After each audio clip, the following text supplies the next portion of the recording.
Hi friends, இது என்னன்னு தானே பார்க்குறீங்க. இது வேறு எதுவும் இல்லைங்க. ஓமம், கரிஞ்சீரகம், வெந்தயம் இந்த 3 தான் எடுத்திருக்கேன். ஓமம் எவ்வளோ எடுத்திருக்கேன் தெரியுமா? 50 கிராம். கரிஞ்சீரகம் 100, வெந்தயம் 100. இது இவ்வளோத்தையும் எடுத்து தனித்தனியாக வறுத்து வச்சுருக்கேங்க.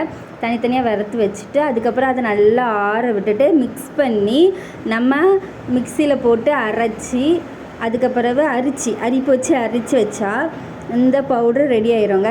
இது எதுக்கு யூஸ் ஆகுது அப்படின்னா, இந்த இர்ரெகுலர் பீரியட் இருக்கிறவங்களுக்கு, அப்புறம் பிசிஓடி ப்ராப்ளம் இருக்கிறவங்களுக்கு, அதுக்கப்புறம் வெயிட் அதிகமாக இருக்கிறவங்களுக்கு, இவங்கெல்லாம் இது குடிச்சிட்டு வந்தால் எல்லாம் சரியாயிரும் அப்படி சொன்னாங்க. அதுக்காண்டி தான் இதை ரெடி பண்ணி வச்சுருக்கேங்க.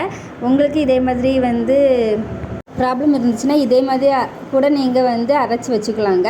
இதை எப்படி குடிக்கணும்னா, காலையிலையோ இல்லை நைட்டு தூங்குறதுக்கும் போதோ 1 ஸ்பூன் எடுத்து 1 கிளாஸ் வெந்நீரில் கலக்கி குடித்தாலே போதுங்க. ரொம்பலாம் எடுக்கக்கூடாது. ஒரு நாளைக்கு 1 ஸ்பூன் எடுத்தாலே போதும். ஏதாவது டவுட் இருந்தால் கமெண்ட் பண்ணுங்கள்.